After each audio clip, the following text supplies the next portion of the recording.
हल्का हल्का डिफरेंट है। चलो इसको भी देख लेते हैं 25 क्वेश्चन। ठीक है, ड्रिलिंग क्या है? Module 3 precision instrument and drilling process. इसमें भी मोस्ट 25 क्वेश्चन है, इसको भी एक बार रिवाइज कर देते हैं हम लोग। ठीक है, वर्नियर कैलिपर में एक्स रूप में जो दिखा रहा है इस भाग का नाम क्या है? इसको क्या कहते हैं? डेप्थ बार। इसको कहते हैं डेप्थ बार, ये स्ट्रिप कहा जाता है। ठीक है, नेक्स्ट मेट्रिक आउटसाइड माइक्रोमीटर की एक्यूरेसी क्या है? जितने भी माइक्रोमीटर है उसका एक्यूरेसी क्या है? तो 0.01, लेकिन डिजिटल रहेगा तो 0.001। याद रखना है क्या है? 0.01 mm।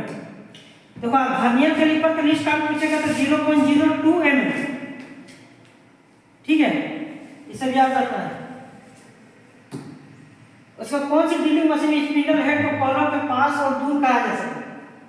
कौन सा ड्रिल मशीन है जिसको हेड को क्या कहते हैं, अपने नजदीक ला सकते हैं या फिर अपने से दूर ले जा सकते हैं, या फिर चारों तरफ लोग 360 डिग्री घुमा सकते हैं?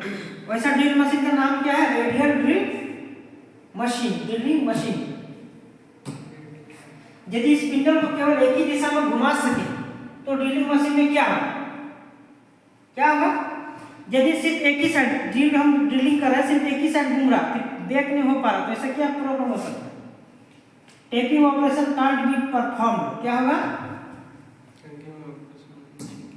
टेपिंग ऑपरेशन नहीं कर सकते, क्योंकि टेपिंग ऑपरेशन का रूल है कि एक राउंड यदि पीछे घूमे तो उसका आधा राउंड एक राउंड आगे बढ़े तो हाफ राउंड पीछे भी आना, क्योंकि जो मेटल कटता है ना, यदि पीछे नहीं घूमेगा तो वो फंस जाएगा और टाइट हो जाएगा, पीछे दांत सही नहीं बना पड़ेगा, टीथ जो होगा वो सही से नहीं बना पाएगा, और हो सके तो टेप ब्रेक भी हो जाएगा। ड्रिलिंग मशीन एक्स रूप में चिन्हित भाग का नाम क्या है? इसको जो दिख रहा है इसको ड्रिल चक कहा जाता है। ड्रिल चक, उसमें ड्रिल बिट लगता है। ड्रिल बिट लगता है। व्हाइट क्या लगा? वर्नियर हाइट गेज का कौन सा पार्ट मुख्य स्लाइड का इंटरनल पार्ट है? वर्नियर हाइट गेज देखे हैं ना, है? उसका जो होता है वो इंटरनल पार्ट्स होता है।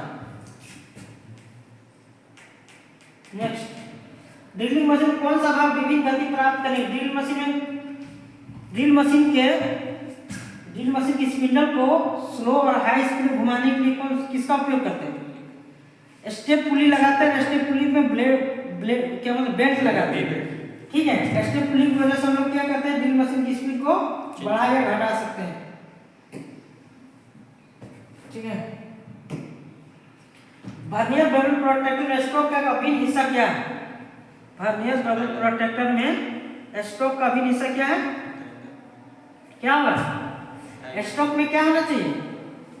डायल होना चाहिए ना, स्ट्रोक में डायल होना चाहिए। इंच ग्रेजुएशन के साथ वर्नियर कैलिपर का रीडिंग क्या है?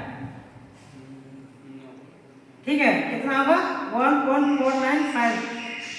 इसको बनाइएगा तो देखिए यहाँ पर आपको दिख ही रहा है, यहाँ एक नहीं दिख रहा है, ये देखिए आपको 4 5 5 6 7 8 9 इंच, ये 2। इसको सॉल्यूशन करने बताएंगे बाद में। ठीक है, देखिए इसका आंसर होगा 1.459 इंच। ठीक है, अब वो रहा है 50 से 75 mm। 50 से 75 के mm के आउटसाइड माइक्रोमीटर की रीडिंग क्या है?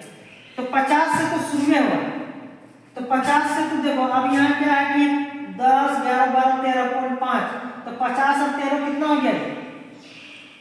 60.5। उसके बाद देखिए यहाँ कितना है? 10 11 12 13 यानी 63.63। माइक्रोमीटर मापने वाले सतह के बीच एक समान दबाव के कारण रीडिंग में त्रुटि की समस्या को कैसे ठीक किया जाता है? कैसे करेंगे बताओ? How the problem error is reading the due to uniform pressure between the measuring surface. यानी कोई भी इंस्ट्रूमेंट में मान लीजिए माइक्रोमीटर में माइक्रोमीटर से मेजर कर रहे हैं तो यूनिफॉर्म प्रेशर डालने के लिए किसका उपयोग करेंगे हम लोग? रेचेड स्टॉक का उपयोग करेंगे। Using wretched stock uniform pressure के लिए, तब जाके सही रीडिंग मिलेगा। नहीं तो हाथ से यदि चिम्बल से घुमा दोगे ज़्यादा तो ज़्यादा दब जाएगा तो रीडिंग सही नहीं आ पाएगा, एक्यूरेसी नहीं आएगा, गड़बड़ हो जाएगा। इसलिए लास्ट में हम लोग रेचल स्टोव का उपयोग करके यूनिफॉर्म स्पीड में हम लोग मापते हैं। किन स्थितियों में डिजिटल वर्नियर कैलिपर की शून्य सेटिंग आवश्यक है? डिजिटल वर्नियर कैलिपर की शून्य सेटिंग माने कोई भी वर्नियर कैलिपर या प्रिसीजन इंस्ट्रूमेंट का उपयोग करेंगे, पहले जीरो सेटिंग जरूर देखना है, तब जाके हम लोग मेजर करेंगे। नहीं तो फिर क्या है कि यदि आप ऐसी बिना जीरो सेटिंग किए देखेंगे तो मेजर आपका गलत आएगा, फिर जो बना रहे वो रिजेक्ट हो सकता है। तो पहले जबड़ा क्या है, जब जबड़े एक दूसरे को टच हो, जब जबड़ा एक दूसरे को टच हो ना तब जीरो देखना चाहिए। दोनों जबड़ा जब टच किया एक साथ तो जीरो रीडिंग दिखा रहा है कि नहीं, ये चीज का ज्ञान होना चाहिए। ठीक है, क्या करेंगे, जब एक दूसरे पर टच हो तो जीरो देख लेना चाहिए। जीरो जब दोनों जबड़ा आपस में टच करना, जीरो नहीं होना चाहिए, इसका मतलब गड़बड़ सेट करना है। इस डायल कैलिपर माप को पढ़ें, इसका माप क्या है, इधर दिख रहा है 1 2 3 यानी 10 20 5 25 25 और देखो इसका क्या है 10 20 अच्छा 24, इसका निष्काम 0.05 24 गुना 0.05 करो तो 1.2 इधर 25 यानी 26.2, इसका आंसर होगा 26.2। ऐसे होगा सर एक बार देखो यहाँ पर क्या है कि एक हुआ माने 10 mm, दो हुआ मतलब फिर 10 mm यानी 10 10 20 और नीचे एक पीरियड दिख रहा है, ये 5 हो गया, कितना हो गया 25 mm हो गया जी। आप देखो यहाँ पर डायल में आके देखो कि यहाँ से 10 20 और यहाँ 4 24, ये 24 और इसका लीस्ट काउंट कितना है 0.05। अब इससे गुना करो, 5 चौके 20 अथवा 2 5 10 2 12 ऐसे भाग का 1.2 आएगा कितना 1.2, इससे जब जोड़ोगे कितना का 26.2, यहाँ आएगा 25 और यहाँ आएगा 1.2 तो जोड़ोगे कितना होगा 26.2। समझ में आया? ये तो यहाँ 25 हमको दिख ही रहा। अब यहाँ से यहाँ 24 घर में देखो ये कांटा है ना, 24 और एक घर का वैल्यू कितना है 0.05, जब इसको गुना करोगे तो 1.2 आएगा और 25 में 1.2 जोड़ोगे तो 26.2 होगा।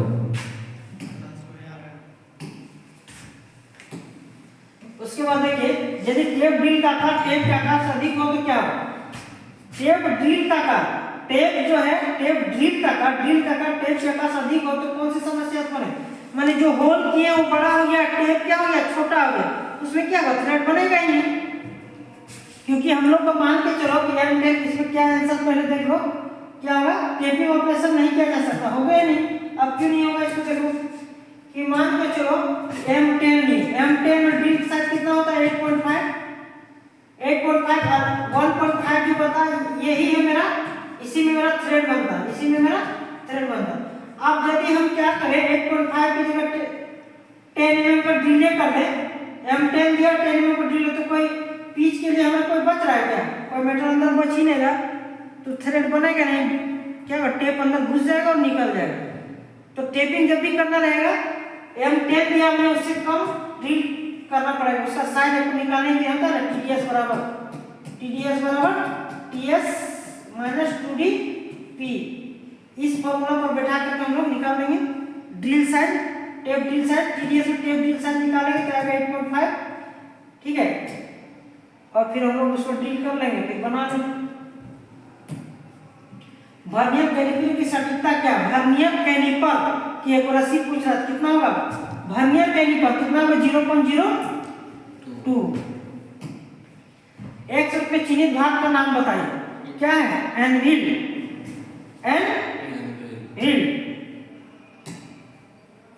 इस वर्नियर कैलिपर की रीडिंग क्या है, what is reading of vernier calliper, क्या होगा। अब देखिए यहाँ पर देखना है कि ऊपर में क्या है, इधर 4 दिखा रहा है, इधर 3 होगा 2 होगा 1 होगा, लेकिन ये कहाँ मिला 35 में मिल रहा है, जीरो क्या दिखा 35 36 37 38 39 40, यहाँ पर 40 हो जाता है। तो हमको ये तो पता चल गया कि 35 है, क्या ये तो 35 में हमको शो कर रहा है। आप देखिए कि यहाँ पे कहाँ मिल रहा है 20 पर, तो जीरो से फिर देखें यहाँ 35 मिल गया, ये मेन स्केल हो मेन स्केल और नीचे वाला क्या आ गया बी स्केल, तो मेन स्केल हमको 35 है ना, अब वर्नियर स्केल देखें 20 में मिल रहा है, 20 ग्राम कितना मिल रहा है 20 ग्राम, और इसका वर्नियर कैलिपर का लिस्ट काउंट कितना होता है 0.05 0.02। अब इसको गुना करो तो कितना आएगा? इसको हटा तो ज़्यादा दिक्कत है। 20 दूनी 40, 40 भागा 100 तो कितना होगा? 0.40। अब कितना होगा? 0.40। इसको जोड़ो तो कितना आएगा? 35.4। इसका आंसर क्या होगा? 35.4। 0 की तो वैल्यू नहीं, 35.4। आंसर क्या होगा? 35.4। ठीक है। अब यहाँ पर देखिए कि M10 × 25 के लिए टेप ड्रिल की साइज की गणना करें। ठीक है, तो टेप ड्रिल साइज ऐसे आंसर यहाँ पर 8.8 ले रहा है। ऐसे यदि आप बनाओगे ना TDS बराबर फॉर्मूला बताया था ना, या फिर प्रैक्टिकल बेस पे बना सकते हो। क्या प्रैक्टिकल बेस पे बनाओगे तो भी 8.7 आएगा। 10 × 1.25 या नहीं, घटा दो। क्या करते हैं? पिच, ये क्या है? 1.25 क्या है? पिच है, तो 1.25 घटा दो। कितना आएगा? 10 में 5 जाने से 5, 9 में 2 जाने से 7, और क्या होगा? 9 में 8.75। एक्चुअली प्रैक्टिकल बेस पे जब भी बनाते हैं ना तो दो तरह से हम लोग टेपिंग कर सकते हैं। एक तो प्रैक्टिकल बेस जिसमें फुल डेप्थ नहीं होता है, और जब फुल डेप्थ हमें प्राप्त करना है, फुल थ्रेड प्राप्त करना है, तो पूरा ये फॉर्मूला पर बनाना पड़ेगा। TDS बराबर TS माइनस 2D आप फिर यहाँ पिच को बैठा देना, इससे बनेगा टेप ड्रिल साइज। तो 8.75 मैंने 8.8 कैंसिल लिया है। ठीक है, यहाँ पर 8.75 दिया, ये होना चाहिए। ठीक है, लेकिन नहीं मिल रहा है 8.8। जो ऑप्शन सोल्यूशन हम लोग को हिट करना है परीक्षा में। इस ड्रिलिंग मशीन का नाम क्या? What is name of drill machine? What is the name of drill machine? नाम क्या है? Pillar drilling machine. Pillar drilling machine. X में चिन्हित भाग का नाम क्या है? अभी कुछ देर पहले इसमें एंविल पढ़े थे ना, यहाँ कुछ गलत लिया, यहाँ ले लिया थिम्बल। एक्चुअली ये गलत है, ये क्वेश्चन ही गलत है। ऐसा गलत है, सही आंसर क्या था? सही आंसर एंविल। इसका होगा एंविल होगा। ठीक है, और ये पोर्शन होगा थिम्बल। क्या होगा? थिम्बल। ये होगा थिम्बल। ये होगा लेचेड स्टॉक। ये होगा स्पिंडल। ये क्या होगा? स्पिंडल। ठीक है, और ये होगा हैंडल। ये होगा फ्रेम। क्या होगा? फ्रेम। ये रहेगा आपका मेन स्केल, है ना, स्लीव है, इसको स्लीव कहते हैं। ठीक है, सॉरी ये स्लीव है, ये वाला स्लीव। ठीक, ये स्लीव है। ठीक है ना। नेक्स्ट बोला डेप्थ माइक्रोमीटर द्वारा ज्यादा रेंज की गहराई मापने के लिए। डेप्थ माइक्रोमीटर को ज्यादा रेंज में ज्यादा गहराई को मेजर करना है तो हम लोग एक्सटेंशन रॉड का उपयोग करके अधिक लंबाई तक हम लोग माप सकते हैं, अधिक गहराई तक हम लोग माप सकते हैं। ठीक है, इस भरे प्रोटेक्टर की रीडिंग क्या है? अब इसका रीडिंग पूछ रहा है। इसका रीडिंग क्या है? यहाँ पर देखो एरो दिखा रहा है, ये इधर से बोला, इधर से पढ़ना शुरू करो। एरो जो दिखा रहा है बोला इधर से पढ़ो। इधर से देखेंगे 40 है 41 है, 40 है 41, और इधर क्या है कि 10, यहाँ से 30, 30 लिख रहा है, 10 लिख रहा है, 10 11 12 13 14 30 है सर, 30 है उसके 30 बाद है 60 ना? है। हाँ 30 है उसके बाद 60 है। 31 32 33 34 ये 41.50 होगा। ठीक है, अब इसको पहले बनाते हैं। आंसर देखिए 41.50। आप कैसे होगा इसको देखिए, गिनिए, यहाँ 0 से लेकर यहाँ 41 mm होगी मेरी रीडिंग। ठीक है, अब क्या है कि इसका जो लीस्ट काउंट होता है कितना होता है? 5 मिनट। कौन चीज की दिया? Vernier bevel protector. Vernier bevel protector का लीस्ट काउंट कितना हो जाता है? 5 मिनट। ठीक है, अब देखिए कि कितना घर चला।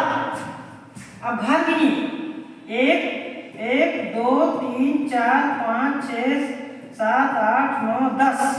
तो 10 गुना 5 मिनट कितना हो गया? 50। तो 41 पॉइंट क्या होगा? 50 मिनट। आंसर होगा ये डिग्री में होगा। ठीक है, ये यहाँ गलत लिखे, 41 डिग्री होना चाहिए। ठीक है, यहाँ पर गलत 41 डिग्री। तो ये कितना हो गया? 41 डिग्री 5 यानी 50 मिनट, 41 डिग्री 50 मिनट। समझा आपने? जी सर। उसके बाद देखिए एक सूत्र पे चिन्हित भाग का नाम क्या है? एक सूत्र पे चिन्हित ये देखिए यही है हाइट गेज। इसको कहते हैं स्लाइड। कौन सा स्लाइड? Fine adjusted slide. क्या है? फाइन एडजस्टिंग नट नहीं स्लाइड। ये फाइन एडजस्टिंग स्लाइड। अब इसमें देखिए फाइन एडजस्टिंग स्लाइड क्या है? ये पूरा है, ये देखिए यहाँ पर ये स्क्राइबर है, यहाँ पर ये स्ट्रेट स्क्राइबर और यहाँ पर इसका पूरा नाम क्या है सर? ये वर्नियर हाइट गेज। इसका नाम क्या है? Vernier height GST height GAUG height gauge. इसका नाम वर्नियर हाइट गेज। और ये क्या है? फाइन एडजस्टिंग नट, फाइन एडजस्टिंग स्लाइड। ये हो गया आपका मेन स्केल, ये हो गया मेन स्केल। और यहाँ पर आपको जो दिख रहा है वर्नियर स्केल, ये स्क्राइबर, ये है स्ट्रेट स्क्राइबर, यहाँ पर लगेगा फिर ऑफसेट स्क्राइबर, ये बेस हो गया, ये पूरा बीम हो गया। इसका मतलब क्या हो गया? बीम हो गया। और दोनों लॉकिंग नट यहाँ पर देखिए, इसका नाम है वर्नियर हाइट गेज। इसमें मार्किंग और मेजरिंग दोनों किया जाता है। इसके द्वारा मार्किंग भी कर सकते हैं और जॉब को मेजरिंग भी कर सकते हैं। एक ड्रिलिंग मशीन, एक गेम ड्रिलिंग मशीन में क्या ऑपरेशन किया जाता है?